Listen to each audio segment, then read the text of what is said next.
আমার বাবা হচ্ছে একজন সিকিউরিটি গার্ড।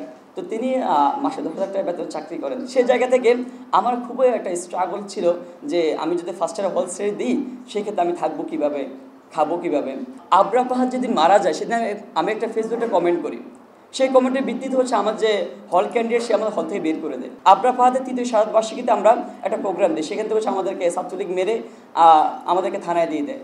সেই জায়গা থেকে আমি তখন জেলে যাই, জেলে গিয়ে 1 মাস থাকি। আবরার ফাহাদ যেদিন মারা যায় সেদিন আমি একটা ফেসবুকে কমেন্ট করি। সেই কমেন্টের ভিত্তিতে হচ্ছে আমার যে হল ক্যান্ডিডেট সে আমাদের হল থেকে বের করে দেয়। আমার বাবা হচ্ছে একজন সিকিউরিটি গার্ড।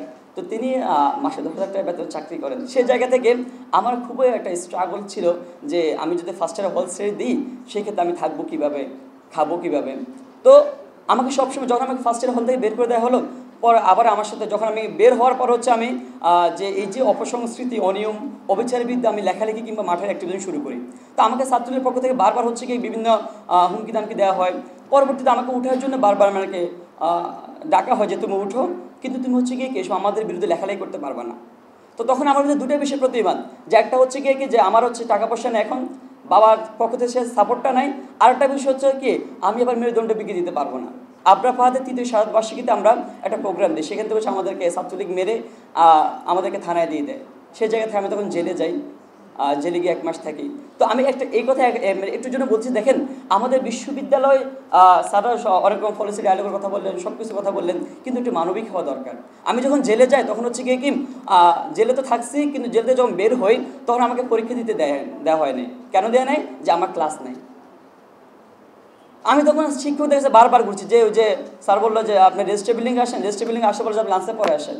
এইভাবে আমি শিক্ষকদের মানে একবার ডিন অফিসে যাচ্ছি, একবার এখানে যাচ্ছি।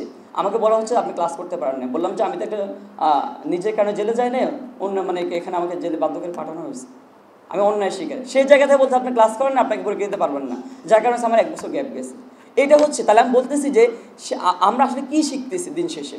আমরা অনেক কিছু কঠোর নিয়ম নীতি দেখাই, কিন্তু কাজের কাজ আমরা আসলে কি হয়। এলো ভিশন মুশকিল আসান অফার। যে কোনো ব্র্যান্ডের পুরনো ফ্রিজ নিয়ে চলে আসুন ভিশন শোরুমে আর নিয়ে যান নতুন ভিশন ফ্রিজ 20% পর্যন্ত ছাড়। আবাসন সংকটটা এটা আমরা বলি কৃত্রিম সংকট। আপনি মানেন কিংবা না মানেন, যে সরকারে আসেন সে মনে করে যদি আমি হলে কৃত্রিম সংকট তৈরি করতে না পারি, যদি শিক্ষার্থীরা প্রথম বর্ষ থেকে তাদের সিট নিশ্চিত করে, তাহলে সে আমার দলীয় যে কার্যক্রম, যে এজেন্ডা সেটা বাস্তবায়নে সে আমার লাঠিয়াল বাহিনী হবে না। কর্মচারীদের জন্য আমাদের হচ্ছে গিয়ে কি বিভিন্ন বিশাল বিশাল আবাসন হয়, শিক্ষকদের জন্য আলিশান বাড়ি হয়, গাড়ি হয়, কিন্তু সে মানে ছাত্রছাত্রীর জন্য কেন হয় না? এটা হচ্ছে আপনার প্ল্যানের একটা অংশ। যাদেরকে দায়িত্ব দেওয়া হয়েছিল আমাদেরকে গাইড করার জন্য, আমাদেরকে অভিভাবকের দায়িত্ব পালন করার জন্য, তারা হচ্ছে সরকারের এজেন্ডা বাস্তবায়ন করে। একটা বিষয় দেখেন, যখনই এই শিক্ষকরা যা দলীয় রাজনীতির এজেন্ডা বাস্তবায়নে ব্যস্ত থাকেন, তখনই আমাদের যে স্বপ্ন, যে আকাঙ্ক্ষা সেটা বুলণ্ডিত হয়। আগামীর যে বিশ্ববিদ্যালয় কেমন হবে সে বিষয়ে আপনার কথা বলতেছেন, কিন্তু বিগত দিনে যারা সুযোগ পান নাই, যে আমরা সুযোগ পাই না কিংবা পরিস্থিতির শিকার বলে একটা কথা বলতেছেন, যে আমরা পরিস্থিতির শিকার, আমরা হচ্ছে গিয়ে কি আমরা আমাদের হাত বদ্ধ। কিন্তু আমরা এখন বলতে চাই আপনাদের এখন সেই সুযোগ হয়েছে। আমাদের ভাইয়েরা, আমাদের বোনেরা তাদের জীবনের বিনিময় আপনাদেরকে সেই সুযোগ করে দিয়েছে। এখন আর সেই কথা বলার সুযোগ নাই যে আমাদের হাত বাঁধা।